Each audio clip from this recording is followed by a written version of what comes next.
He said, "Your building is safe, is secure. Go back to your office." Had I known that the first building was hit by a plane, I would have gone home. But I went back into the office and the phone rang again. I picked it up, and this is what I heard: "Get out." I just happened to be looking towards the direction of the Statue of Liberty, and what I saw froze me in my stock. I saw a giant aircraft, gray in color, and the plane is coming towards me eye level, and it's happening as if it's happening in slow motion. I don't know what to do, how to react. And I can hear this revving sound that this engine is making as this plane is coming closer, closer, closer, closer, closer towards me. So I dove under the desk, and within a split second, with the most thunderous sound, bam, the plane hit into the building. And I start crying out, "I don't want to die, Lord. Don't. I just want to live." And I'm lying on top of this fella who just saved my life. And he got up and he fixed his jacket and his tie, and he says, "Brian Clark." This man put his hand around my shoulder. He says, "Come on, buddy, let's go home." And we started that long journey home. How are you doing, Stanley? God's grace, I'm surviving. Live to see another day. Just to send a good word to you all to tell you that He's alive and He lives forevermore. Amen, my friend. Well, I want to start by telling people that I'm speaking to a very special man today. It's actually the first person I've ever spoke to that was in the World Trade Center on 9/11. Anyone that knows me knows I'm a little bit of a 9/11 historian, and I find it to be a day that we found a lot of grace and inspiration from through all of the tragedy.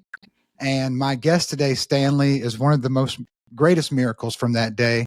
And I think you guys are going to be very inspired by his story. So I will start off by just allowing Stanley to say hello to everyone.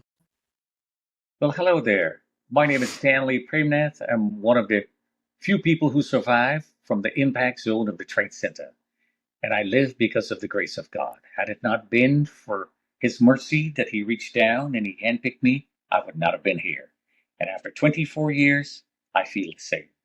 And I feel Amen. honored and blessed just to share what God has in my spirit to tell you today. Yes, sir. You know, I thought before we get into the story of 9/11, you are a survivor of the World Trade Center bombing of 1993. So do you want to kind of take us through how you started to work at the World Trade Center and then take us through surviving the first bombing in 93, please, Stanley? Sure. So I started to work at the World Trade Center in 1989, the Mhm. same year that I got married to Jennifer. It's a funny story because I used to work at the time for another bank and they relocated to California. So I didn't want to go because we had our invitations for the wedding and everything set. And I told my wife, I said, "I've applied for a job every single place and I can't get a job." So here she is going to work. I'm staying home cooking. I'm like the modern family now. The woman goes to work, the man stays home. So I told her, I said, today I'm going to get a job. She says, "What makes you feel that today of all the days?" I said, "I just feel it in my spirit." I got in the train, and across from the seat I was sitting, I saw this young lady. She's looking at me, smiling. So I'm pretending, all right, I'm not seeing this. And she looked at me and she says, "You didn't recognize me?" I says, "No." She says, "Well, I haven't seen you in years, and you're my husband's best friend." I'm like, "Oh my gosh, Jean, what are you doing here?" And she said she works for a job agency. And she says, "Where are you going?" I said, "I'm going to look for a job." She said, "Well, why don't we get on the train? Make a phone call and tell them that Jean sent you for an interview." So I called the people, says, "Come on in for an interview." I went. 5 people interviewed me. They asked me all the questions I possibly can answer, and I tried my best. And they asked me the last question. He says, "What makes you feel that you should get this job? Tell me in a paragraph or something." I said, "In a couple of words." And they said, "Go for it." I said, "I'm good, very good." And the lady said, "You got the job." So here I am working at the World Trade Center. Haven't known anything or much about the Trade Center, but up to the time I worked there and the time the Trade Center went down, I worked for 13 years. But come back to the question, 1993, I was working there. I Mm-hmm. was a churchgoer and all that good stuff. Our daughter Stephanie, our older one, was born in 1993. So she was born in January. February 26th, I think it was. of 1993, they bombed the Trade Center. I was working on the North Tower.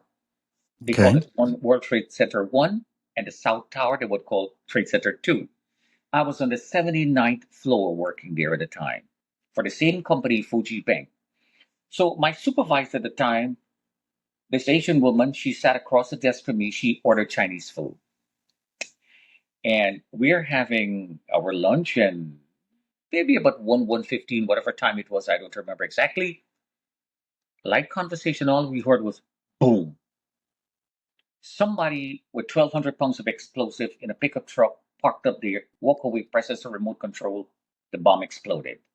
Within seconds, the lights flickered, went dark, and the smoke rose from the vents. And that's the day I thought I was going to die. And this woman started to scream, "We're going to die, we're going to die." A lady snapped out, "If I'm going to go to the Lord, I'm going with a full stomach," was what I told her. And by God's grace, I reached home 2 o'clock the next morning. My wife thought I died because I didn't have a cell phone in 1993. So that was my first encounter with the Trade Center and the dangers associated with it. I made it out. And I said to myself, I'm not going to go back there to work. But when your baby was born in January and this is February and just a month old, you have no choice but to go back to work. So I sucked it up, went back to work. But we were relocated while they were fixing up the place, making sure everything was okay, in another office in Jersey. I think it was North Bergen. We had a contingency office there. But after a while, we went back to work, and in my heart, the bad guy's going to come again. I don't know what date it's going to be or when. They're going to come again. They're going to try again. Was that a common thing that you heard from other people that worked in the World Trade Center after the 93 bombing? Were there other people that had a lot of hesitancy about going to work there? Yes, there was a lot of people with hesitancy. So, as a matter of fact, I remember this young lady, her name was Malti Puran, and she never came back to work. She said, "Stan, I'm scared. I'm not coming back. I'm not coming back to work because they're going to come back again and they're going to bomb this place or something else will happen." She never went back. And a lot of other people you would hear in conversation, "No, this is not a safe place to work." So it was a concern, but many people kept it to themselves. Just the few of the people who you were very close with, they would share that thought, that idea, that feeling. And I was one of those people who kept it to myself. I knew it was not a safe place. But like I said, I had no choice. I had to go to work. And there I was. You know, it's interesting that you started working there in 1989 because 1989 is the year when the Soviets withdrew from Afghanistan. And that would be the early days of Al Qaeda's formation beginning to turn their attention towards the West, which would lead to that first World Trade Center bombing. So it's kind of interesting that year of 1989 that you Yeah. mentioned. Oh my gosh. It was just one of these things that just happened that way. Yes, Yeah. sir. Oh my It's gosh. Yes. it's very strange. I've just always wondered, you know, if for the employees that work there, because I've also heard that Brian Clark survived the 89. And Brian Clark, for anyone that's listening, you'll hear his name coming up very soon. Yeah. Brian Clark had worked on the 84th floor, the same building that I worked in, two World Trade Center, the South Tower. Yeah. We took the same elevator. Well, I worked there for 13 years. We Hmm. took the same elevator, went to work. He worked, I think, for Euro Brokers, and I worked for Fuji Bank. I never saw this man in my life. Oh, Took the wow. same elevator, went to the same building, just a couple floors away. I worked on the 81st, he worked on the 84th. Never saw the man. But on that day, we became blood brothers.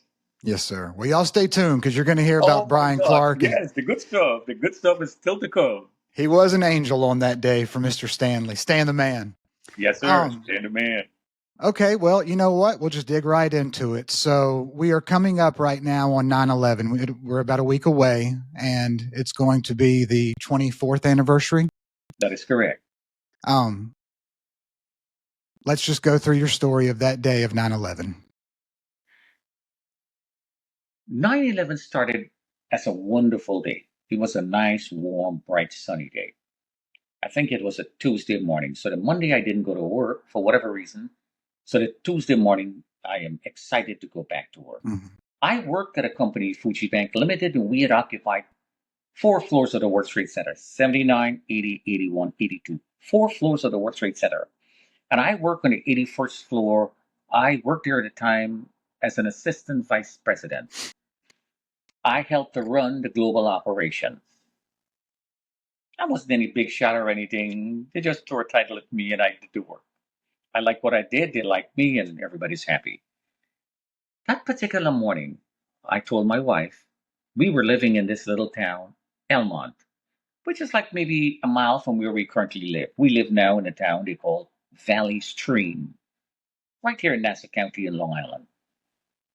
So I'm telling her I'm going to wear my white shirt and I'm going to wear my lucky shoe.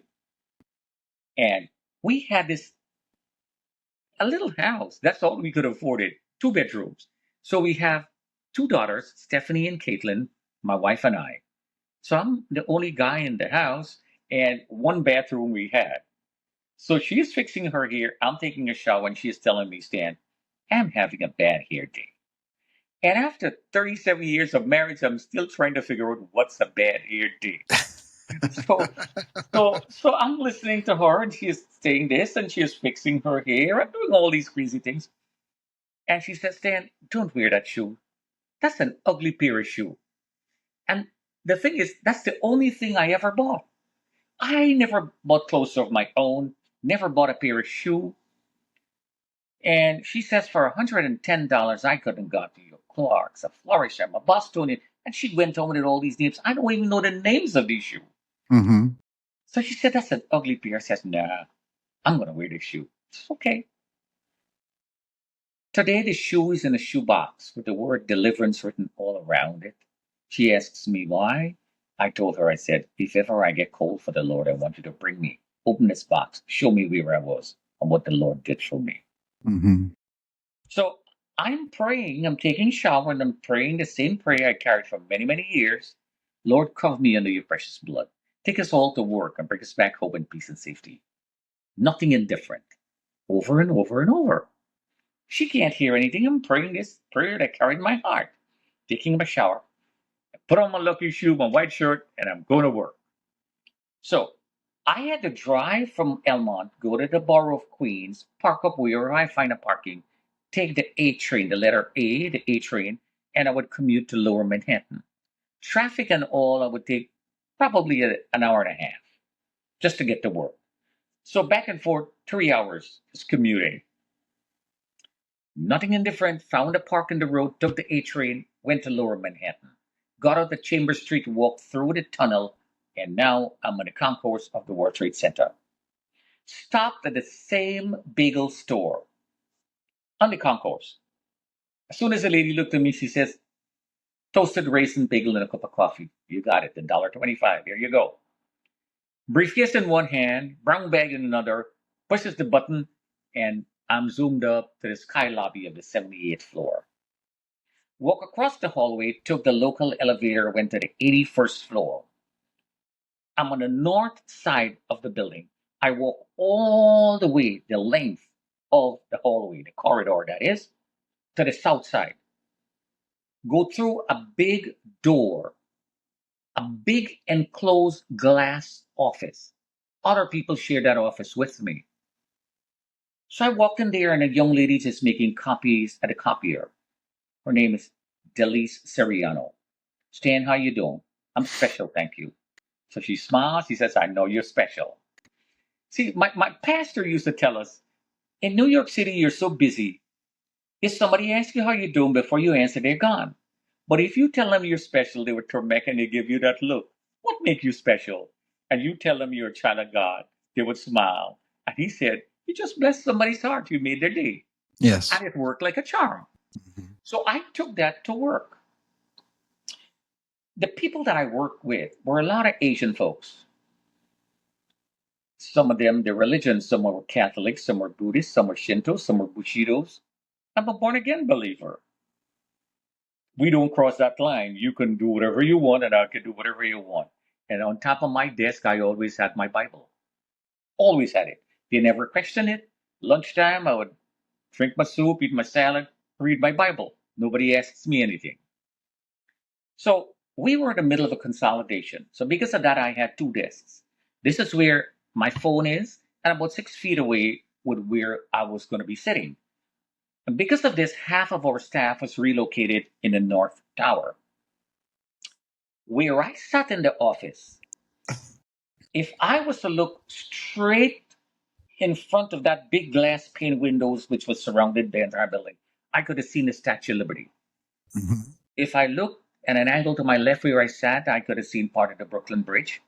Swiveling the chair to my right, I could have seen the Hudson overlooking Jersey City. And if I swivel around in the chair, I could have seen part of the North Tower. Spectacular view. So my phone rang. I reached for the phone, and my mother was on the phone. Stan, are you okay? Okay, yeah, everything is all right.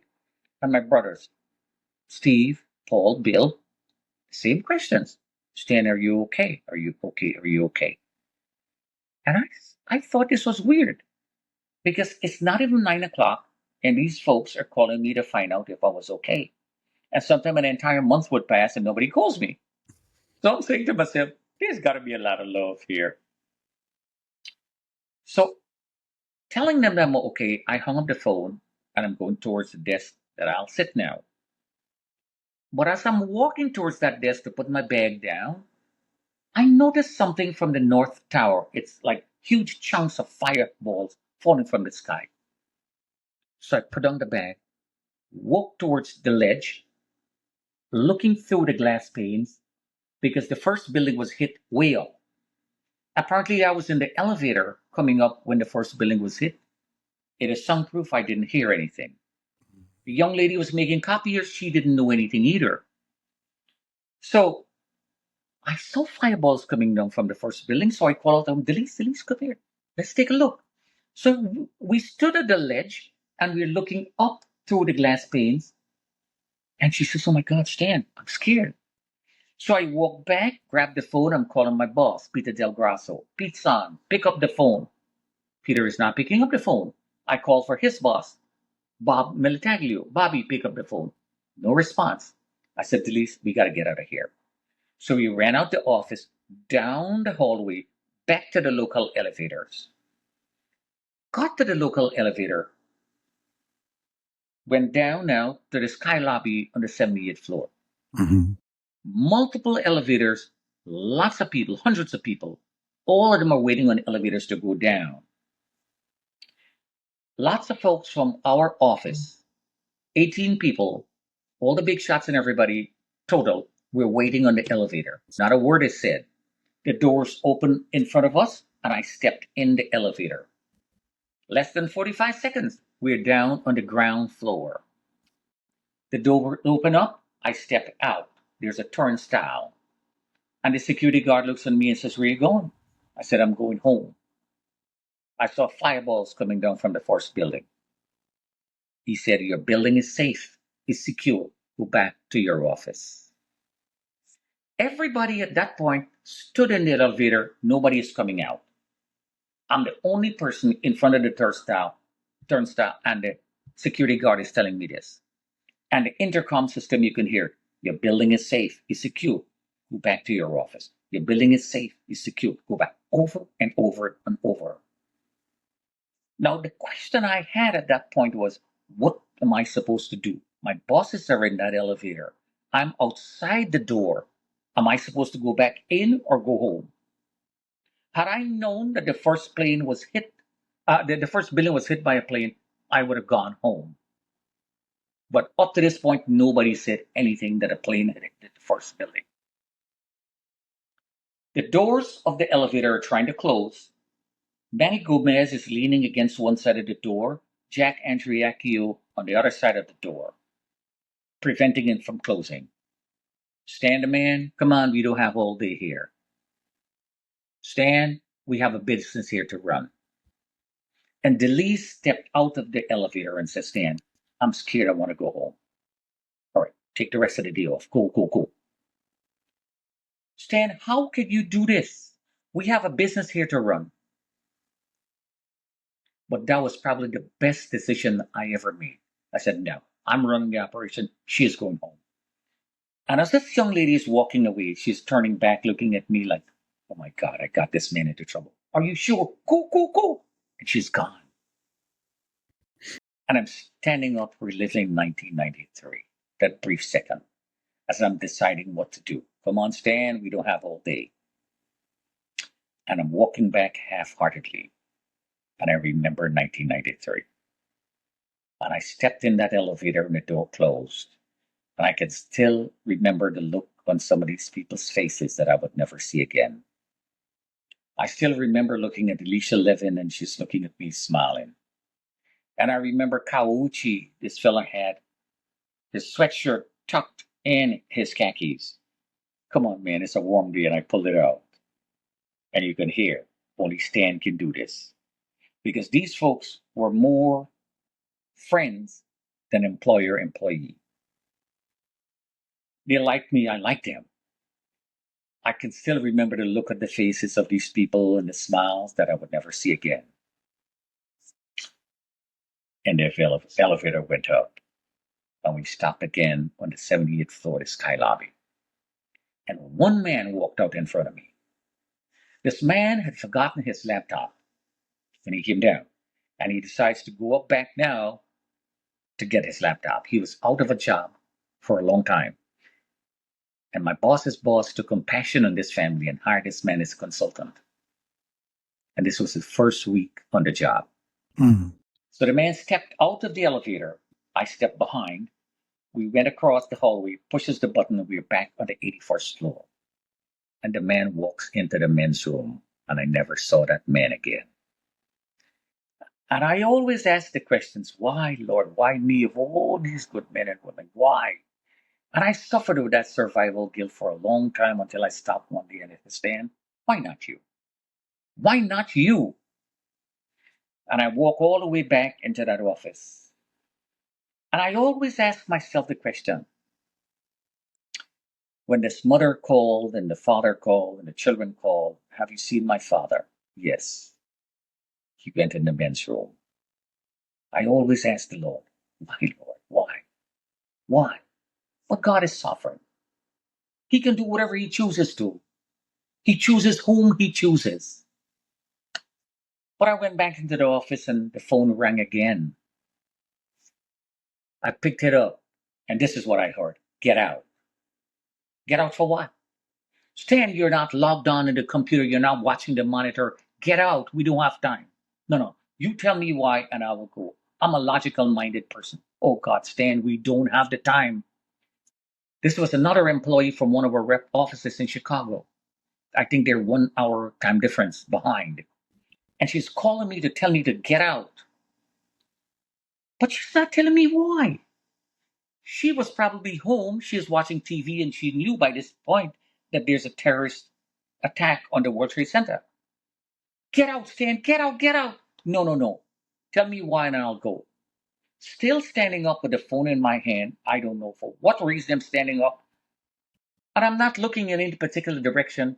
I just happen to be looking towards the direction of the Statue of Liberty. And what I saw froze me in my steps. I just got frozen. It was more like a hypnotic.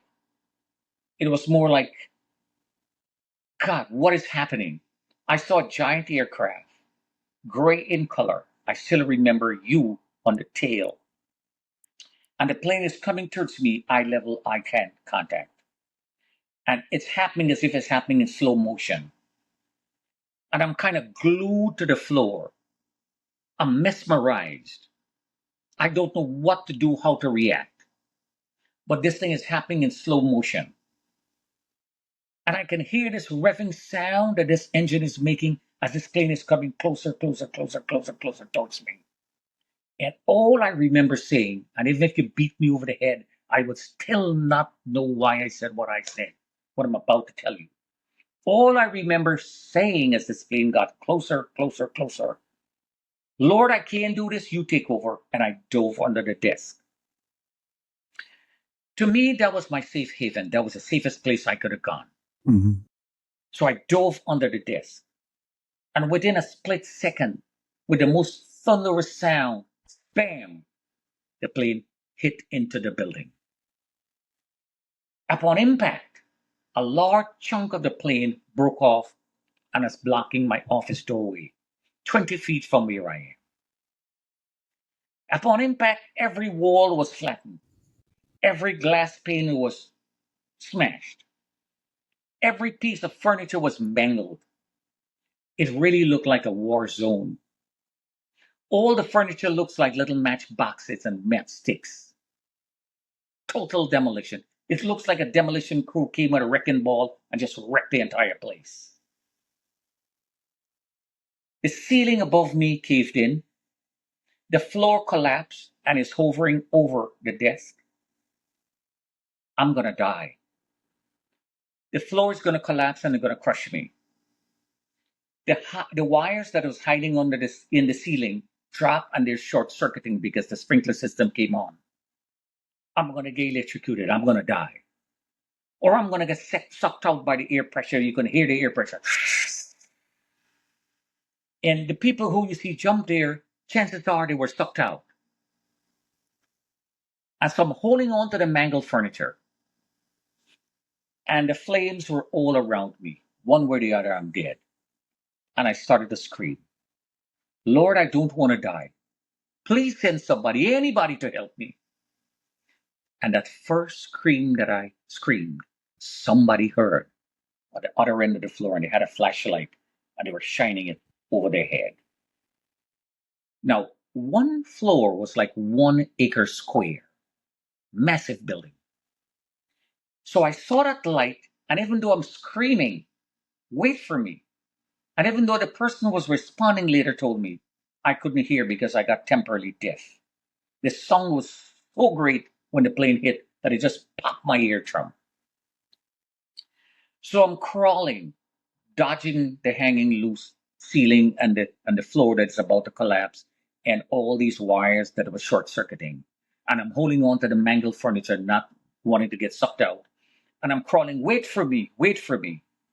And I'm saying to myself, all these people were heartless to leave me to die, not realizing upon impact everybody was gone. So I crawled the entire length of the loans department to the lounge, in the computer room, in the communication room, and one lousy dry wall stood firm. Sheetrock. And I always ask that question, Lord, if you wanted me to die, why? Why bring me here to be separated from freedom by this one wall? So as I got closer to the wall, I can hear faint and the person saying, bang on the wall, and I'll know where you are. So I'm banging on the wall. The person is saying, I can hear you. He says, climb over the wall now. 10 feet sheetrock wall, this dry wall. I can't do it. So he said, if you want to live, climb over. I'll catch you on the other side. He was standing on a big heap of debris. He later told me he was coming down with a group of 6 other people. When they heard the scream, the rest of the people thought something worse was happening. They ran back up and they made the wrong choice. But he stopped to investigate and he said, Stan, that's how I lived. So he's waiting behind the wall and he is telling me to climb over. I tried to jump to grab on top, hollow ceiling, but I missed and part of the hanging loose sheetrock cave in. And trying to prevent it from hitting my face, I raised up my hand and a black sheetrock screw with a piece of wood just went straight through my palm. Now I'm in worse shape than before. When I winced, the man said, what happened? I said, a nail went in my palm. He says, bite it out and try again. I can't do it. He says, you got to think about your family. If you want to live, you got to climb over or you're going to die. And the fire, you can hear that the flames are just licking up the office space and they're just crackling behind me. Oh my God, I'm going to die. He said, is that wood, the nail attached to a piece of wood? Yes. He said, well, hit the wood, the nail is going to come out. So I hit the wood, the nail came out, and the hand just ballooned. And I start crying out to this invisible God that I've heard so much about. Lord, why did you bring me here to leave me as an orphan? Why? Who's going to walk Stephanie and Caitlin down the aisle when they get married? What is going to befall my dear wife and all these bills that we have? I don't want to die, Lord. I don't. I just want to live. Please, Lord, please. I'll do anything that you want. And I'm crying out to this God that I've heard so much about. And I'm saying to myself, I wouldn't make this. I can't do it. And the man is hearing behind the wall, you're crazy, you're going to die, climb over. I can't do it. But all I can hear is the pastor preaching his heart out, and he's saying, I can do all things through Christ who strengthens me. That's all he's saying. Over and over, I can hear this in my head. I can do all things through Christ who strengthens me. And I don't know why. I just held on to the wall and I'm caressing this wall, rubbing my fingers on this wall. I don't know what is passing through my mind, but all I did was to take my left hand and I'm holding my fingers, bending it because this hand was all lacerated and swollen. And I made a fist as tightly as I could. And I don't know why I did what I did or why I attempted to, but I punched with all the force I can gather or muster, and my hand went right through that sheetrock wall. What is that chance? I've never broken a piece of board with my hand or wood. Never did that. I dabbled around with Kempo over the years, but I'd never karate chop a piece of wood. Can't do it. Never did it. The man grabbed my fist through the wall. He said, I see your fist. I said, when you see my head, he yanked my body through. So I punched. The hole got bigger, bigger, bigger. I stuck my head. The man gave me a headlock, one fluid motion, and he pulled and I squirmed and I flew over on the other side. I knocked him off his feet. And together we rolled down some flight of stairs and we landed on the 80th floor. And I'm lying on top of this fella who just saved my life. And I don't know how to thank this man. So I give him a tight hug around his neck and give him a kiss on his cheek. He says, what are you doing? And he got up and he fixed his jacket and his tie. And he says, Brian Clark, like a robot. And I said, Stanley Praimnath. And this man did something that I'll go to the grave remembering. Normally, when somebody shakes your hand, they would let go. But the man held on to my hand. And with his left finger, he took his finger. And in a day and a time when the AIDS virus was very prevalent, he started caressing this hand and wiping out the blood with his index finger. And the guy stared him in the eyes and he said something. And I will quote him. He said, all my life I live as an only child. I was born and raised in Canada. I always wanted a brother. I find that man today. And he took his left palm that was bleeding, held my right hand, rubbed it together, and he says, from today, you're my blood brother. This man put his hand around my shoulder. He says, come on, buddy, let's go home. And we started that long journey home. You had to walk 10 flights of stairs, turn on a little landing, and then you cover one floor. We had 80 floors to go. And that lucky shoe was giving me all the traction because the water was just cascading down the stairwell.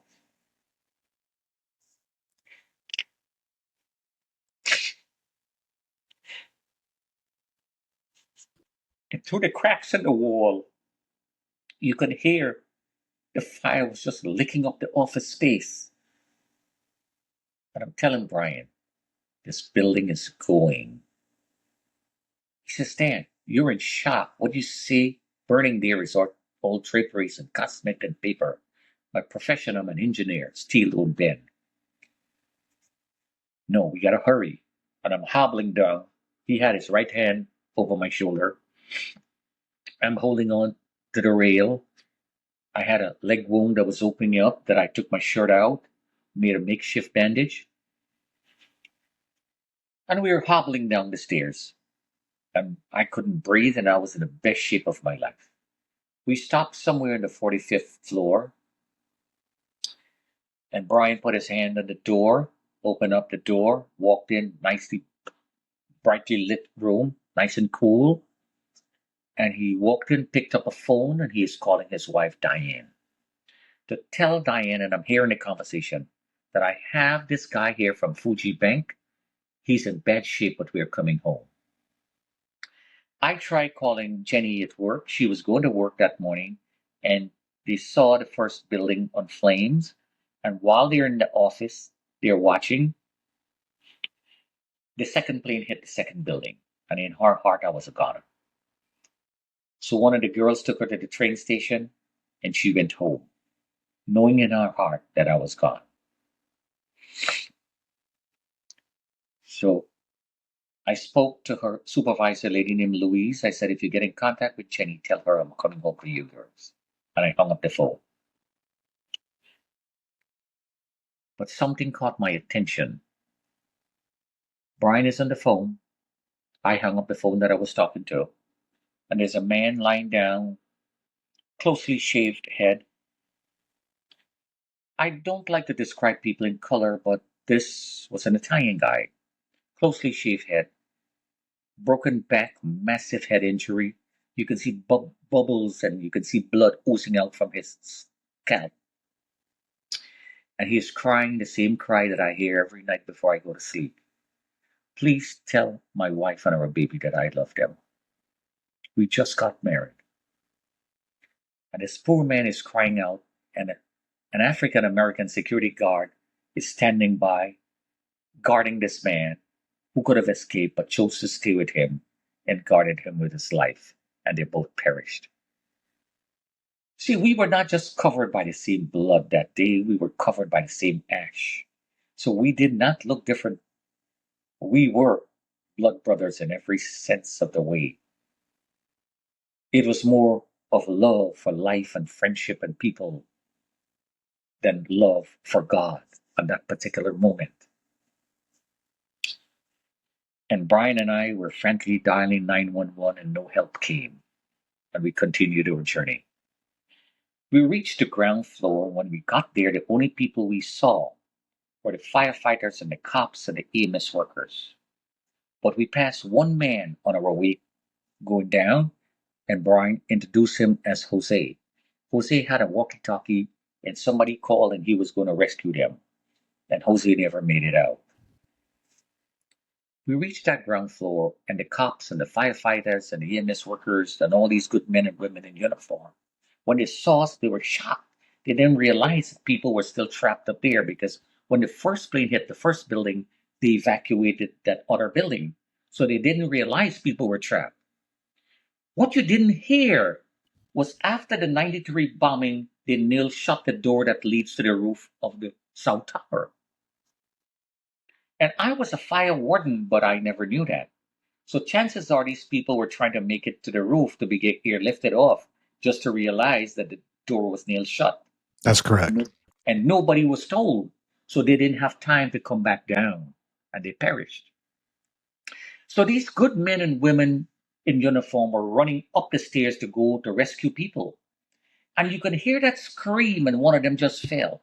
And we had the choice of stopping and going and intervene and help. But these good men and women were sending us, go, go, go, run to Liberty, run, go to Liberty. Liberty Street, run across there. Liberty was just a street then. Today, Liberty is total freedom. And they're sending us to freedom, and they're taking the hit. Yes, sir. And I don't know where to go, and Brian is navigating. And I'm telling Brian I'm going to Trinity Church, and he says, I'm coming with you, and I don't know why I have to go to Trinity Church. I had a business card, and I don't normally walk around with it. I just found it in my pocket, and I said, hold on to this. That's how Brian was able to track me. So we're running. It looked like a scene from Forrest Gump, and the people are cheering, go, go, go, go. And they were roped around 4 blocks. And you're jumping over fallen debris and fallen people, you're jumping over them. And we're running hand in hand. And I just bumped into this guy. This guy was standing up, a Catholic priest. And he was just with his arm folded. He's watching this spectacle, like a scene from a horror movie. And I bumped into him, nearly knocked the man over. And the guy looks at me, oh my God, what happened? You need the hospital badly.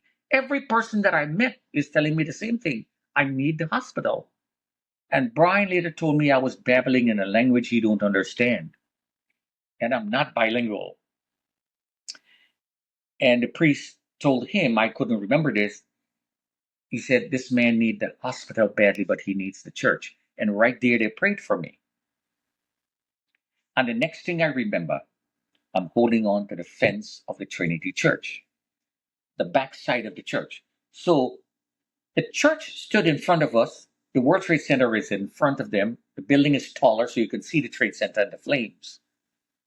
So we're holding on to the fence, and I'm telling Brian for the last time, it is going. And I don't know what it is going means, but I'm just mumbling it's going. He says, Stan, you got to snap out. I told you I'm an engineer and steel don't bend. Is the draperies and cosmetic and paper that you see there? And he stopped short what he was saying because the building starts to sway all the way on one side. And then it stopped. Oh my God, oh my God, oh my God. And we're swaying with the building. And it stopped. And you can feel the ground like an earth tremor is vibrating, is shaking, is tremoring. And then the building starts swaying. And I said, oh my God, it's going to tilt over. And then it stopped. And within a brief couple moments, the building starts to implode. Boom, boom, boom, boom. Because we were hiding behind the church took the blunt force of everything that went. So every step of the way, the Lord is protecting us. It looks like a giant tsunami of smoke when the building imploded. So all the people who were roped around were enveloped by the giant tsunami of smoke.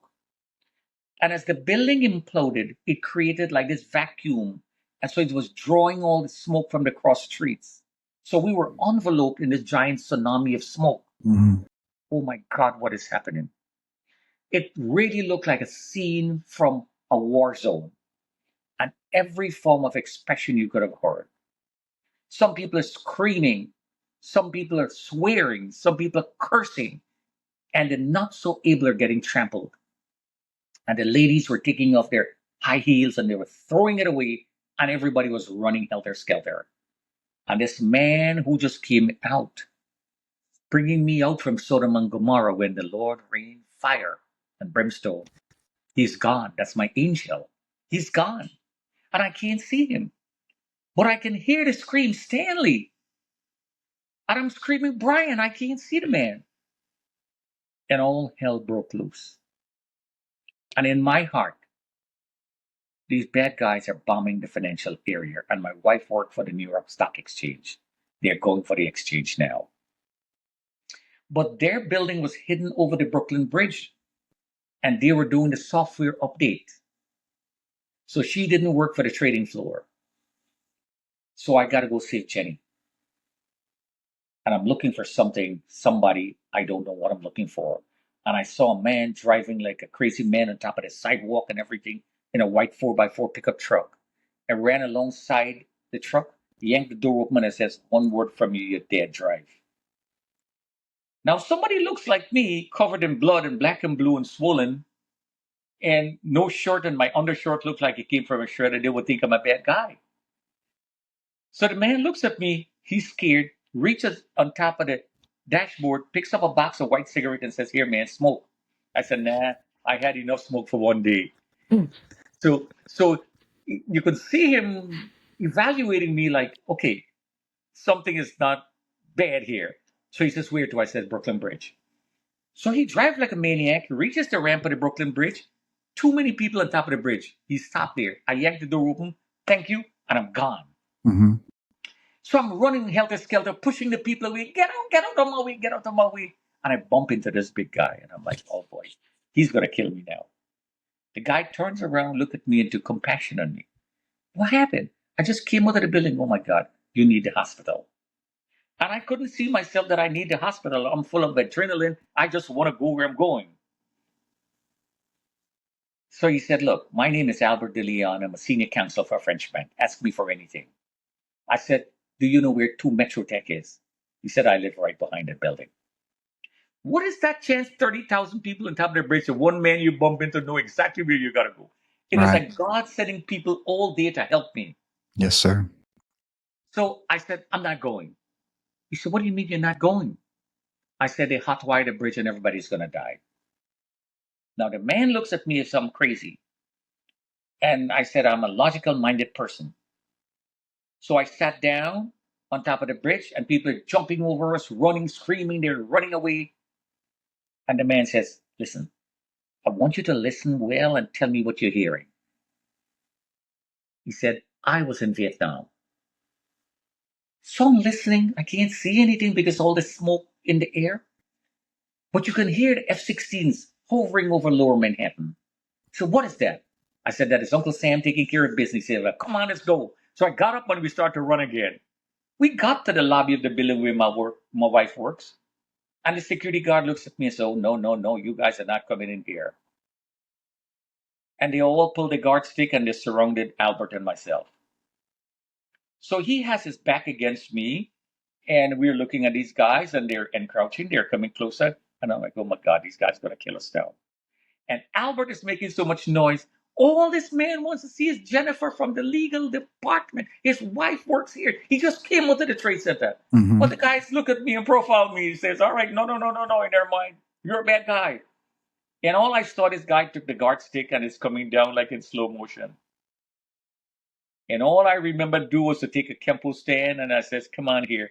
And I hit this man. I don't know where or how. And he just flew, fell on top of some desk and he just rolled around a little bit. And Albert says, you killed the man. I says, no, no, no, he's going to live. And the receptionist heard that we were looking for Jennifer. She called the department. Jenny had gone home. And in the corner of my eyes, I saw this guy running, coming towards us. And as he came there, he pushed the security guard. What are you guys doing? Stan is a good guy. And he came and he says, Stan, you okay? And I recognize this fella, Greg Langan. And Greg, I met him just briefly at one Christmas party. That's my wife's boss. He was the general counsel for the legal department, head of the general counsel. He says, Stan, I don't have the time here to spend with you.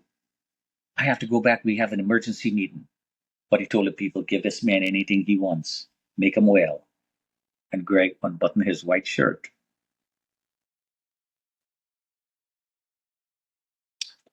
Here, Stan, take my shirt. If this Bible was to be rewritten in modern times,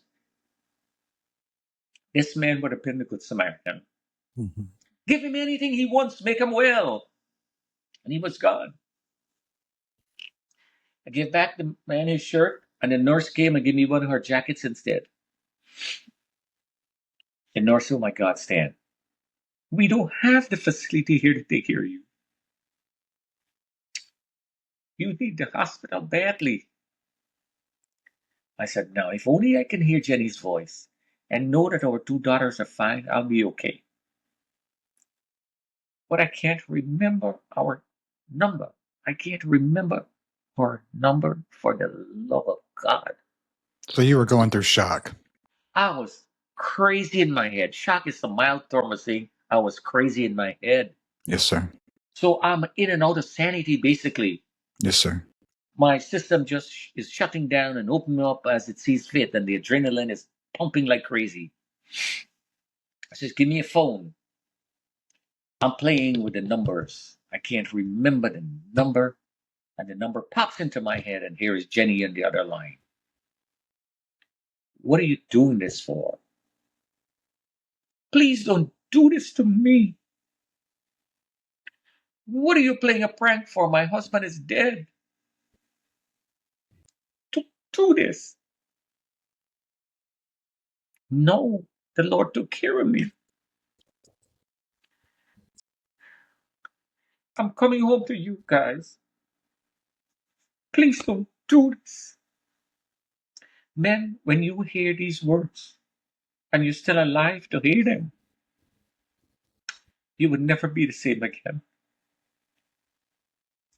And I hung up that phone, and the nurse said, Stan, I can't send you home with a cab. They shut down the parkway. But I'll walk you down to the subway system. I said, lady, why would you take me to the subway if the subway is not working? And she just mumbled something and she started to walk, and I followed her. Stan, let me ask you real quick. I'm sorry to interrupt, but the audio had an issue a little while ago. This is the nurse at the hospital or a nurse you just ran into? This was a nurse that was working for the company. She was working in the Okay. lobby. So Okay, she so you have worked for that company. okay, so you haven't been to the hospital yet. I haven't gone to the hospital yet. Okay. So I walked following this lady, and here I am on the subway platform. It's the same A train that I have to take to go home. We stood up there for like 7 minutes. I'm looking like, gosh, why are we waiting here? Now, I can't describe this that I'm about to tell you here. All I heard was the sound of a train pulling into the platform. If there is something like a miracle, this is a miracle. The train stops right in front of me and the door opens up. The lady can't believe what she's seeing, and I can't fathom this either. Nobody came out of the train, nobody is stepping in, but I stepped in the train, and as soon as I stepped in, the door closed, looking like back in retrospect as if the train just came from me. I can't believe what had just happened. She don't believe what she's seeing, so she got her hands on her mouth like this, as like in shock and Mhm. surprise. And as the train starts to pull out on the subway track, she's running alongside the train, waving me goodbye. And I can't fathom that. So this in my mind is not real. Every time the train stops at a train station, I became the conductor. I'm pushing my head, looking in and out. Nobody's coming in or out or in. It looks like I'm the only person on the train. The train stops where I had to get out, 109th Street in Richmond Hill. Got out of the train. Nobody came out. Nobody went back in. I'm walking towards my car where I parked up. A man had a bag of food, a plastic bag of food. He went to buy lunch, apparently. He looks at me. Somewhere or the other, he recognized me. And he says, "Oh my God, what happened to you?" No, I can't see myself to say that something was wrong, but I felt swollen. 95% of my body is black and blue, and I'm covered with blood, with all the scratches and scrapes and whatever I got. Did not even realize I had them. And I'm swollen. And I said, "I just came out of the trade center." The man took the food that he had. He says, "Here, I want you to have this food." I said, "No, no." He says, "No, no, I want you to have this food." "No, I can't take that food." He said, "Well, take the water." I took the water, put it in my pocket. I'm going towards the car. Got in the car. Then I realized I can't put on the seatbelt. To begin with, my right hand is no good. My left hand, I'm swollen. I can't hook on the seatbelt. And I'm saying to myself, "Oh my gosh, today you're going to get a ticket stand. Today you're going to get a ticket for not wearing a seatbelt." Who thinks about a ticket on a day like that?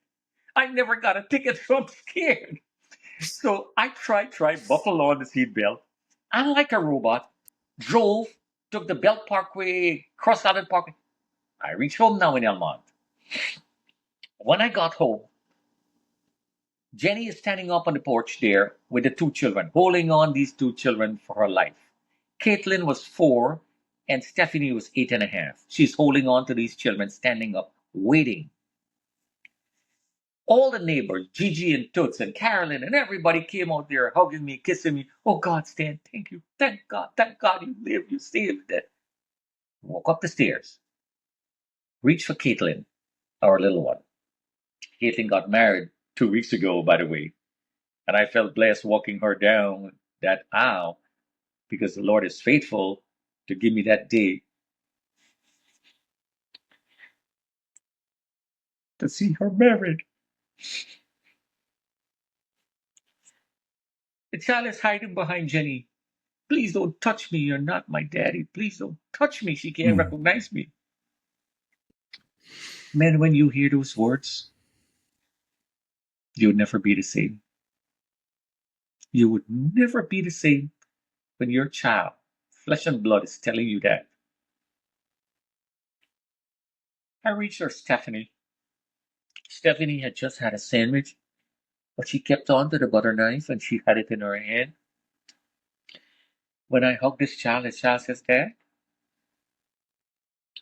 if you didn't come home, I was going to kill myself. Oh,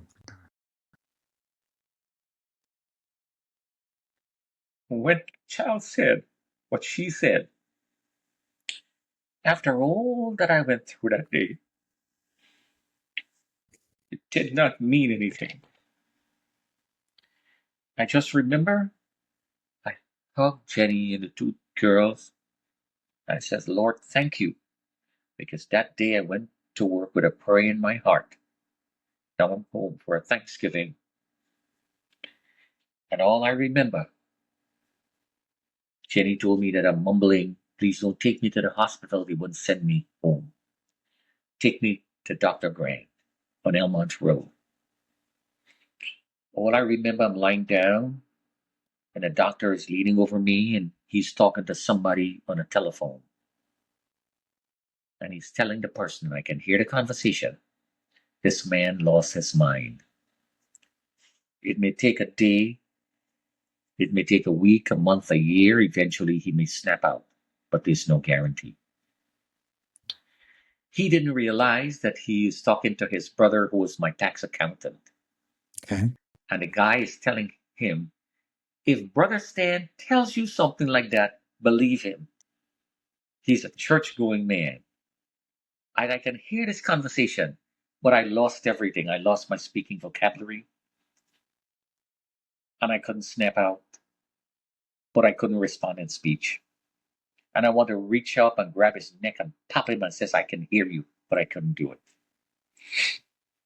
And the doctor is telling my wife, I've given this man medication to knock him out, and he's going to sleep it through. But the adrenal gland was pumping so much, it's overriding the medication. I can't sleep. And all I remember, I'm lying on a couch. I don't know what day it was. We never discussed this afterwards. The girls and Jenny, we never discussed 9/11 or anything that happened afterwards. I'm lying down on the couch, and she would leave a notebook, a bottle of water, a pen, a telephone, and make me a sandwich and leave it right there. And I would hear her, and I'm wondering, what is this strange woman doing in this house? What are these kids doing here? And I'm scared to go back in the room to lie and sleep with this strange woman in the house, not realizing that I lost it, and I may probably was showing them in some indifference. And I'm watching the news, and over I'm seeing the same thing. And in my heart, this is a bad dream, a nightmare. But I remember, and I don't know what day it was, but it was like probably about 12 or 1 o'clock in the day. And I said, Jen, bring me my Bible. So I had this King James version with a zipper around it, a black cover Bible. The thing was actually falling apart, all the pages. So she stood there and she's looking at me strange, and she's stretching her hand, giving me this Bible, not coming close. Looked like this scared look in her face. So she gave me the Bible, and I can hear in my head, Pastor Jim is preaching his heart out, and he's saying, all the answers to life is in the Bible. And the newscaster is saying 911 is an emergency number, and September is spelled with 9 letters. And she's going on and on and on and on. So I open up the Bible. I'm looking for all the answers to life, and I'm turning the pages, not knowing what I'm looking for. And the pages flew out because the Bible was actually losing, falling apart. I'm looking at Psalm 91, verse 1, Mhm. 911.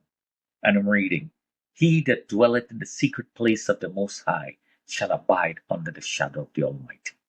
Oh my God, this is good stuff. I'm saying to myself, I'm reading on. And 1,000 shall fall in the right hand, and no harm shall come to thee. I'm like, whoa. I'm reading on. Go towards verse 50. With long life shall I satisfy him and show him my salvation. But the verse before that, and he shall call upon me, and I will hear, will answer, will be with him in time of trouble. And I snapped out. I can recognize places and people and faces and everybody else. So it was a form of almost amnesia. It was like that, yes. Like a temporary amnesia where my system just shut down, and then all of a sudden, okay, I rebooted myself, or the Lord rebooted me. Here I Wow. am, all okay now. And the long journey of recovery started.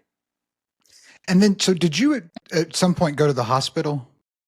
I never went to the hospital. I never wanted to go to the hospital because in my heart, they would think I'm crazy telling them this story, and they would never send me home. They would put me in a psychiatric ward. So I never wanted to go. Okay. But the health coverage that we had, the people wanted me to go at all costs to do counseling. So I went the first day counseling. When I went, the lady sat down and she says, okay, you can stand up, sit down, lie down, however you're comfortable. Just tell me what happened. So I told her exactly what I just said, and she was in tears. So I'm like, nah, something is wrong with this picture. She is supposed to be the strong one here, and she is crying? No, no, no, no, no. So I ended up telling her about the saving grace of God, and this woman gave her life to the Lord. Hmm. And I knew in my spirit after that day that I was called to tell the good news. So telling people about salvation and God and miracle became very easy, and that became my calling. It took an event like 9/11 to know exactly what you're called to do with this part of the vineyard. Because you can go to church your entire life and somebody asks you what you're called to do and you don't know. So in my spirit, I am the 10th leper. The Lord healed every one of them. 9 of them ran for joy, went away, just one stop to say, thank you, Lord, and went to tell the good news. Show yourself to the high priest, get cleansed, go back to your family. So I'm the 10th leper. Yes, sir. So I live because of the saving grace of God. Today, I travel upon invitation, telling people about God and His grace. So church groups, colleges, churches all around the country and outside, they would call me, invite me. And I travel and I go and I speak my heart out. I'm holding my side of the bargain because the Lord is faithful and He took good care of me. And I told Him that day, anything you want me to do, Lord, I will do. So I have to hold on to my side of the bargain. But it didn't end there. 9/12 and later on came. Then I realized that, it is going to be an uphill battle. I came down with pneumonia. I came down with bronchitis. I came down with asthma, upper respiratory congestion. I'm coughing. Wet blood is coming out my mouth. Hmm. The doctor says, Stan, if I were you, I would increase my insurance coverage because it doesn't look good. And 24 years came, and I'm still going strong. I came down the first phase of COVID. I thought this is it. 1 month, couldn't walk, lie up in bed, lost 25 pounds. Pneumonia in both lungs, scar tissue in both lungs. Went back to the doctor. They're trying to get me okay. Just to be told on 2020, 9/11, they shut down the place. I couldn't go anyplace. I'm at the doctor's office on 9/11, 2020 to be told that I have leukemia. So while I'm still battling that, I'm surviving.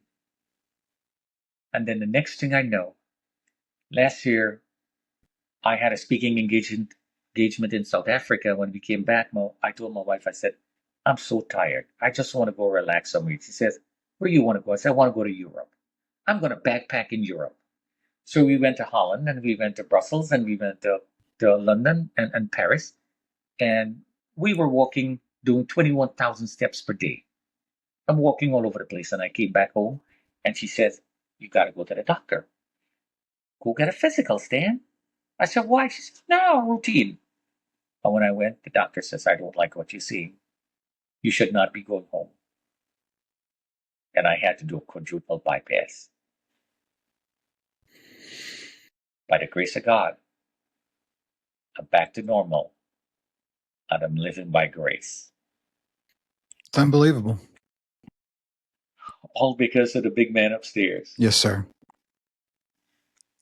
Let me ask you on that note, for people that, since you speak in churches and I think you're even an ordained minister, correct?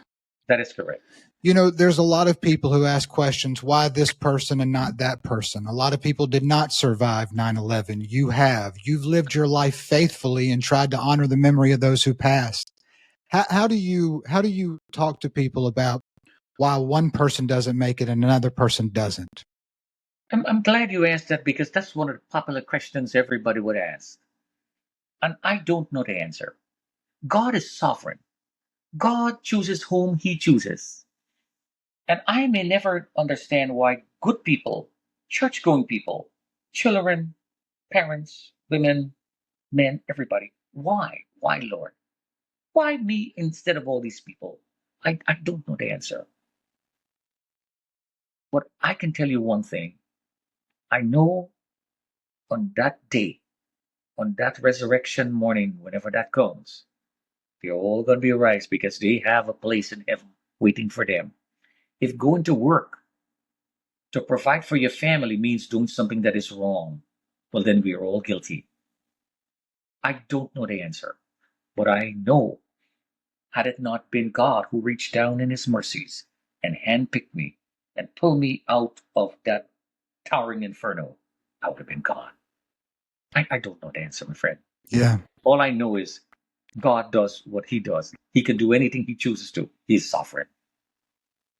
Well, it's always been interesting because I've thought, I've checked in on your progress and listened to you here and there throughout the years. When I found out about you in 2005, I was always inspired by you and Brian Clark and the brotherhood y'all had shared that day and until now.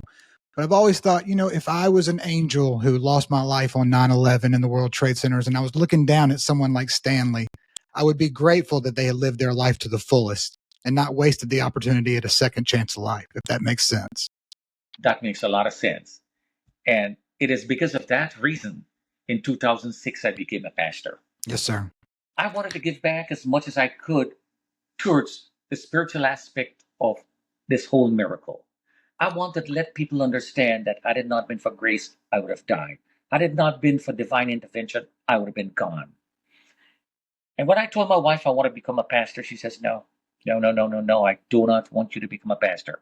That my dad had always been our pastor. Pastor Jim is my father-in-law. Oh, wow. And Pastor Jim been preaching the gospel for 60 years.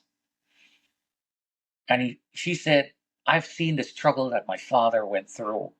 Somebody is sick, he gets up at the end of the night or middle of the night and he's gone. He goes to the hospital, he goes to the prison, he goes to daycare, and we are left sometimes by ourselves. And then he comes back home and life continues again. I don't wonder for our children, Stan. I says, no, no, no, no, no. You never got married to a pastor. You got married to me.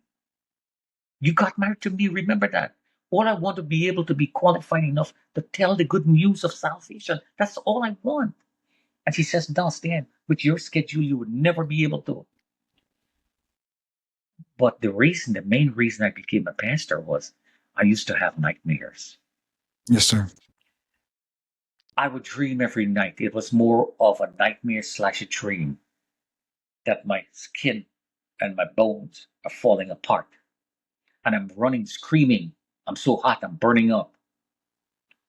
And I found myself in Springfield, Missouri, at Park Crest Assembly of God. And my friend, who was the pastor there at the time, he passed away. He said, Stan, what happened? You look terrible.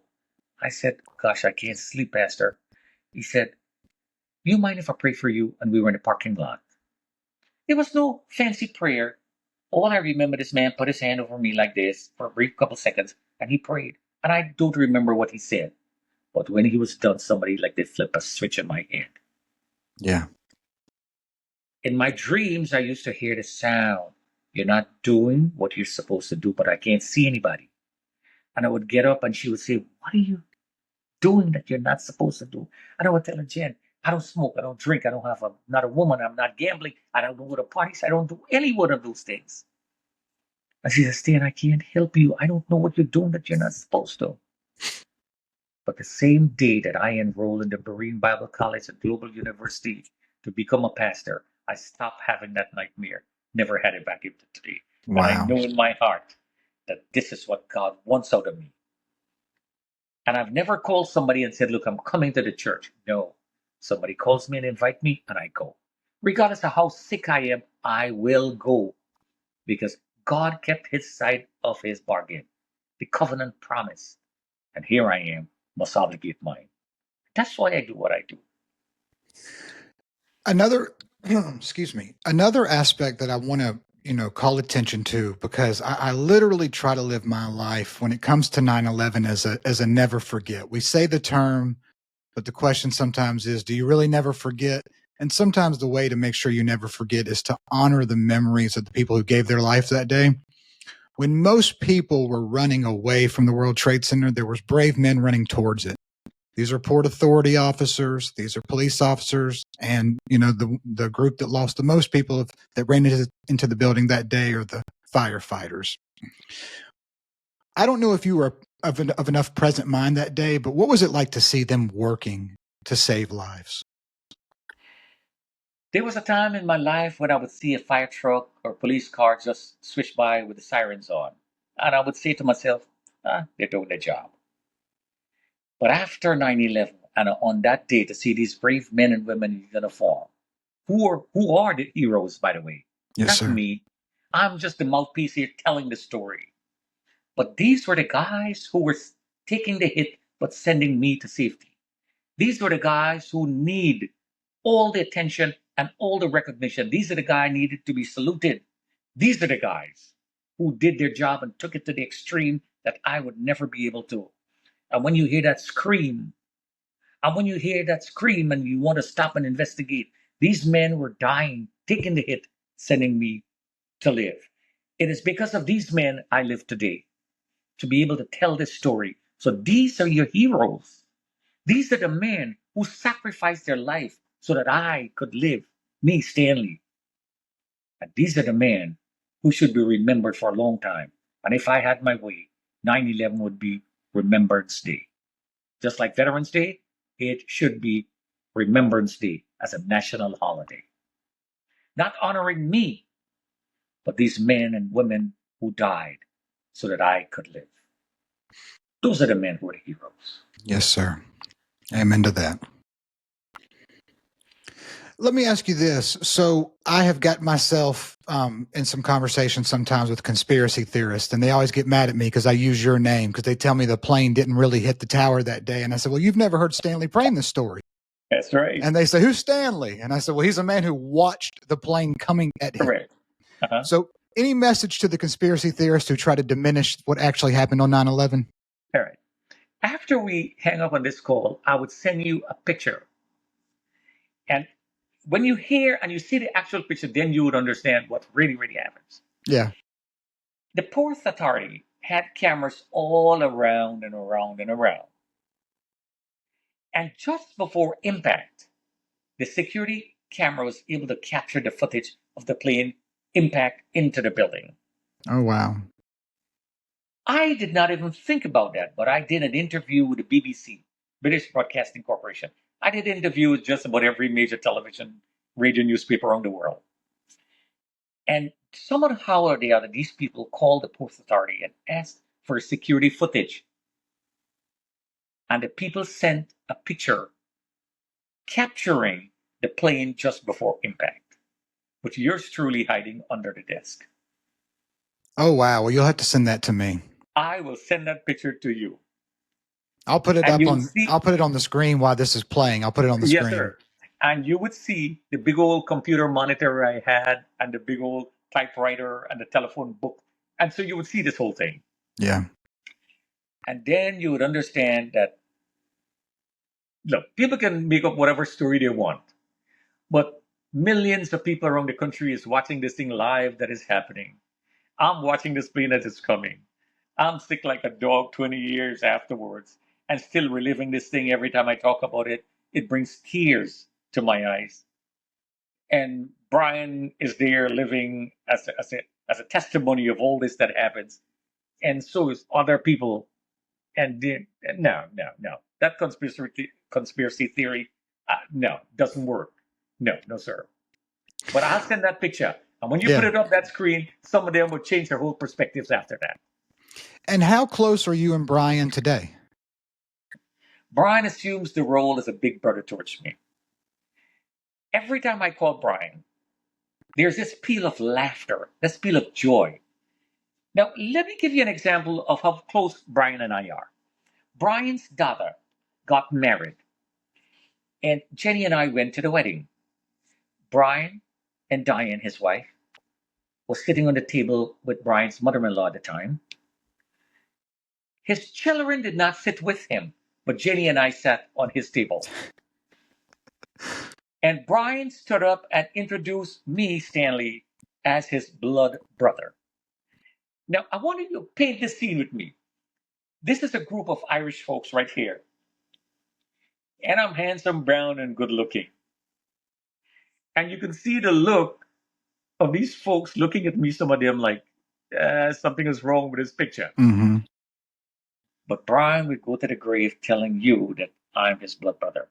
That's I'm the right. brother he always wanted. Brian is the type of guy, if he and I got to go someplace on an interview and we are going out to dinner afterwards, he would come, make sure I put on my seatbelt, close the door of my side, walk around, then go in and drive. That's Brian. Brian remembers the anniversaries, the birthdays, and everything in between. And he's the one who initiates the call. Stan, Diane is a great cook. I'll drop Jenny at the train station. She goes to work. You and I are going to go golfing. That is Brian. That's beautiful. Like I said, I'm the brother he always wanted. He doesn't have any other sibling. So Brian is the big brother. Stan, are you able to take care of your bills? Are you okay? Your brother Brian here, your big brother Brian, can afford some things. Just let me know what you want.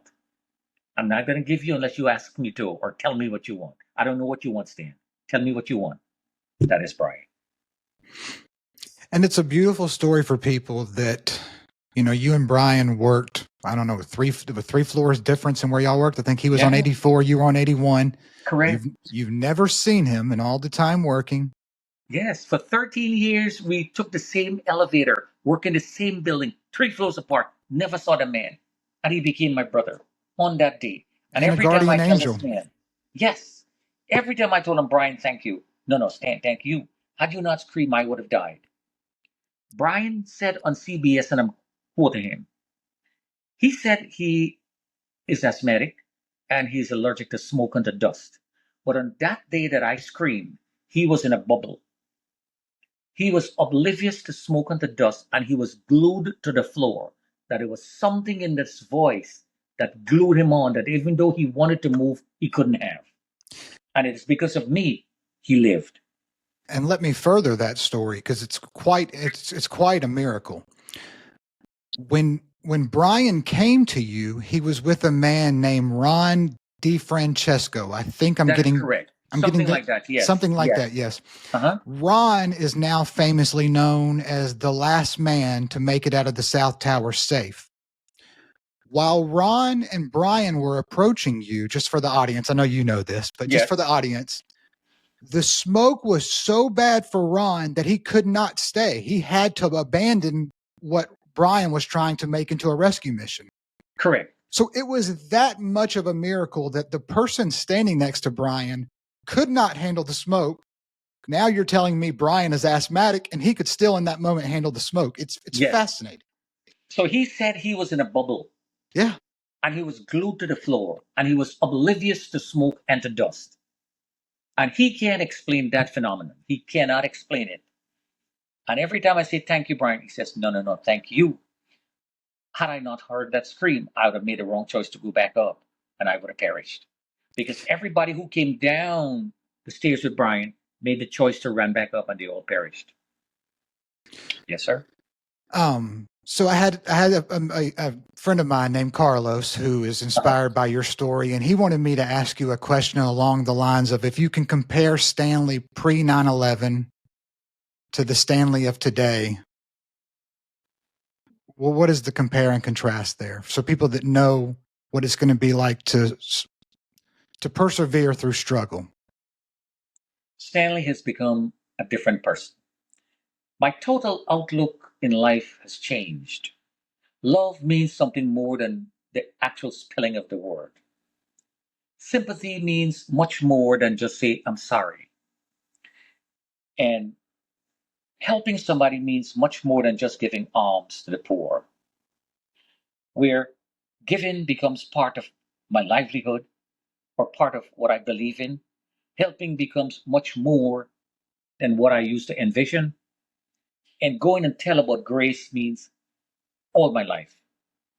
There was a time prior to 9/11 when I was asked in church, would you like to share a word of testimony? Would you like to say something in church? And I would say, no, that's not who I am. It's not who I am. But 9/11 comes, and afterwards, and here I am, wanting to tell people about the goodness of God. I think that I've become a little closer in my walk with the Lord. The things that I used to take for granted prior to 9/11, I don't take for granted now. I would say to my children prior to that, okay, good night, see y'all. Lying down with them, tell them a bedtime story. But afterwards, I would make it my quest, my jihad, sort of, to go and to open that door, big as they are, knock on the door. Are you okay? Get up during the night if I turn and go and knock on the door and poke my head in. You guys are okay? Walk around to make sure that they're fine. I've grown a little more sympathetic towards people, a little more loving towards the family. Don't take for granted the things that I took for granted before. And if it means going the extra mile for somebody who really needs me, I will do it. So life has become a new chapter in this book of the walk of life, in this journey, this grace journey, I should say. It has become a new chapter where where it is not about me, it's about him. Yes. And that is what changed me, or my whole perspective. That is how changed I am. And one of the ways I wanted to follow up, that's beautiful, by the way. But one of the ways I wanted to follow that up was, I talk to people on this podcast about the drive to find sustained success in life in whatever discipline you work in. But for you, we've just talked about you. What's your advice to people? And you're such a credible source on this one. How to live life with a purpose. When God has done something for you, whatever little you think that he has done for you, don't keep it to yourself. Go and tell the good news to somebody. I built a career in banking, and I could have still been there. Because of age, I retired. Because of ill health, I said, okay, it's time to walk. I've reached that Social Security age where I'm retired. But it never stopped me from telling somebody about the goodness of God. It never stopped me. And you may reach a pinnacle of success in your private life. You may have been a good earner. You've been a good family oriented person. But what investment have you made to your family for the love of the Lord? What investment have you made? If you haven't made that investment, my friends, well, then you're missing out a great part of this total inheritance that God has for you. Go feed my sheep. When last did you tell of the goodness of God? When my child hungered and thirst, did you give them something to drink? I don't believe the Lord is going to ask you how many people you raised from the dead on that day when you stand before Him. And not if you stand, it's just a matter of when you stand before the mighty God. When my child hungered and thirsted, did you get us something to eat or drink? No. It's a little too late then. Now is when you want to do that. Now is the time. Now is the 13th hour, if there's something like that. Today is your appointed time. Now is when you need to do that. Having all the money in the world, having all the fancy titles in the career does not mean much. Because in the end, like Shakespeare said, all these titles are like borrowed robe. It's just a borrowed robe. You give it back and you're gone again. What stands to all eternity is your walk with the Lord and how faithful you were. Faithful to God, faithful to the family, faithful to wife, faithful to friends, faithful in your walk. And if you can do that, my friend, that is how success is measured. That yardstick that is used to measure that success is not in terms of the weight of the gold or the price of it or the worth of it. It's how much souls you have touched and brought to the Lord. Amen. That is what counts. Amen. I have to be honest with you. I think that might be the best place to stop this podcast because I don't know how we can top that, what you just said. Amen. Amen. I hope that anyone that has watched this that has possibly not heard Stanley's story or is hearing it for a second time or a third time, I hope you're inspired by what you just heard because it's not just a story of survival. It's a story of living life with a purpose after, for yourself, for those around you, and in the honor of those who lost their lives on 9/11. Amen. Amen to all that. Amen, my friend. That's why I've always been inspired by your story, and I really appreciate you.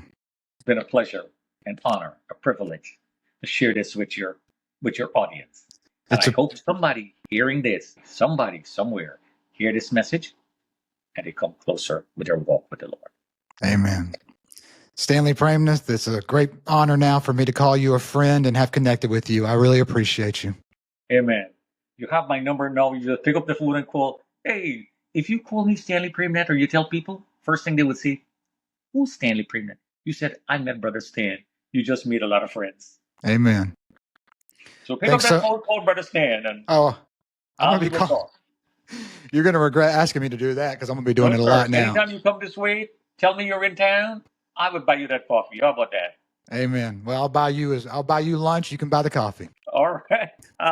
It's a plan. It's a plan, my friend. It's a deal. Thanks so much for coming on. I really appreciate you. Amen. Stay well. Many blessings. Thanks for watching, everyone.